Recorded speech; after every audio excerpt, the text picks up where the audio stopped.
What's up, guys? We are back with our top 10 Rocket League players of 2016. And number 8, the main Rocket League player, the most popular Rocket League player that everyone knows, Mr. Kronovi himself, coming in at number 8. He had a weird year for Kro. World champion, but besides getting the world champion spot, he really had a pretty awful year, I would say. Or not awful, but for Kronovi standards, I bet he wanted to have a much better year than he did. Of course, being a world champion is fantastic, and that is a huge accomplishment. But, like, if 1 or 2 games went a different way, this could have been an extremely disappointing year for Kro. Besides, you know, winning a car. Bastard at E3. No one else there besides Chad. Come on, Kro. No, but Kro winning the car, obviously that's huge for him. He had a great year for his sake, but for tournament purposes, not so well, except for that one great job at the RLCS. But we're going to start all the way back in January of 2016. Back when he had, like, one of the best teammates ever, I heard. This guy named Gibbs and Sayed Jr. Back when the OG iBuyPower Cosmic, they participated in the RLC Pro League and did fairly well. They could have done a little bit better, but they had a little bit of a disappointing end to the regular season. They started off very dominant, and then towards the end of the season, it seemed like iBuyPower Cosmic, they were so dominant in 2015 in North America, they started to slip up, and they started to drop down to maybe even 3rd in North America behind Untethered and Kings of Urban. And this started right towards the end of the year when Untethered beat iBuyPower Cosmic 4-1 to put iBuyPower Cosmic as the number 2 seed going into the playoffs for North America. They finished with a 27-27 record. They had 20-10 regular season, 2nd seed in North America. I believe actually that 27-27 might be a little bit off. But we're going to leave it there anyway. It's supposed to be 27-17, I apologize, record. And the regular season started off extremely well, beating Failure to Launch, beating Makidane, Apollo 11, and they even beat Kings of Urban with A-Money as a sub. But then it kind of fell apart on them, losing to Untethered in that final week. They also lost to Orange Creamsicle with A-Money as a sub as well. And they started to not perform as well. Then, for the last time I played with iBuyPower Cosmic in a big setting at least, we defeated Kapow 4-3 in the quarterfinals, just barely beat them, and then went on to lose to Crown and Jewels, the ones that went winning the entire thing, 4-3 in a hard-fought 7-game series. Honestly, one of my favorite tournaments ever. We talked about it a little bit before, but extremely epic tournament. It was my last professional tournament, basically, and I had a ton of fun with it. But Cosmic falling to 3rd behind 2 European squads. Kings of Urban as well also finished in that 3rd place spot. And then I stepped down to coach, and Sad was kicked by Kronovi. And once again, though, as an iBuyPower Cosmic teammate, Kronovi was phenomenal. He was definitely our main strength. He would complete the team, basically. Whenever we had to sub him out for some reason, like if he didn't show, the team was nowhere near as dominant besides when Kro was there. Kro is one of the best players in the world. Many consider him the best player in North America. But tournament-wise, didn't do so great. We're going to go on to basically the highlight of his year was quarter 2. Through April through June. So this is when Kro made the power team, or the dream team, of Luchino, Gambit, and Kronovi. And they participated in 6 of 9 Rocket Royales. They basically made a huge appearance in their first Rocket Royale with the dream team, winning the whole thing. That was the only time they won, though. They had no 2nd place finishes and only 1 3rd place finish. A couple of these times they had a couple subs here or there, but for the most part, they didn't really show up too much towards the end of the Rocket Royale International compared to what we expected this dream team to do. But Qualifier 1, they came in 1st place. They dominated the regular season, finishing 29-6. the best record to date in any of the league play seasons of all of the RLCS seasons. They went in as the first seed. They defeated Vex, who started to show that they can beat iBuyPower Cosmic. They beat them in a very close 6-game series, 4-2. And then Kings of Urban as well, a very close 4-2 set there. But this is when teams started to catch up with that squad once again, with Gambit and Latch in. But they did win Qualifier 1. And also, at the end of June, which we'll get to in a second as I switch replays here, we got this one here. That one went by really quickly, in my mind. Okay, let's get to Crow here. We'll turn that off and see him change his camera settings a little bit in this replay. But pretty much after this, in June was also E3, though, where there was this showcase tournament with Fatality, which was all based on MVPs of each set. He actually wound up winning a car that was worth... It was like a Mustang worth like 50 to 60 grand. So Crow made out really, really well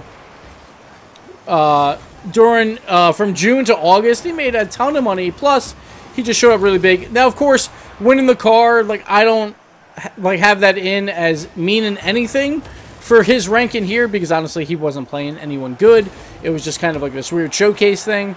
But it was still a huge accomplishment for him, I bet, and he was probably extremely excited about it.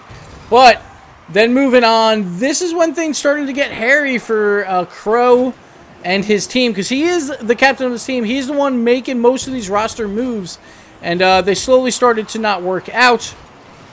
In RLCS qualifier number 2, they actually wound up coming in 5th, not making playoffs. And even through qualifier 1, a big problem that iBuyPower Cosmic had was positioning and defense. They were not a very good defensive team. Even when they were winning all these games, they would just give up wide open goals. They were all about pressure, but they weren't rotating properly. And I think that's one thing that Crow used to have a major problem with is rotations. He likes to stay up a lot and have trust in his defenders. But a lot of the European teams, no matter how good they are, they do full rotations.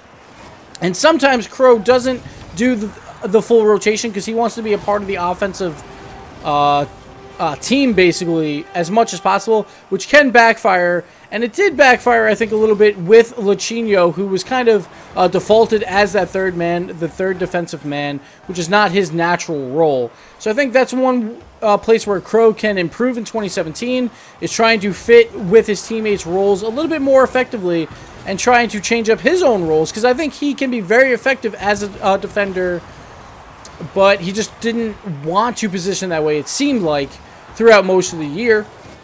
But they had some Rocket Royale regional ones. Now, this is crazy. They participated in 5 of the 7 regional ones. And so a team like iBuyPower Cosmic that has always been known as a top 2 team, they came in 3rd 3 times, and that's it. They didn't win any of these Rocket Royales at all.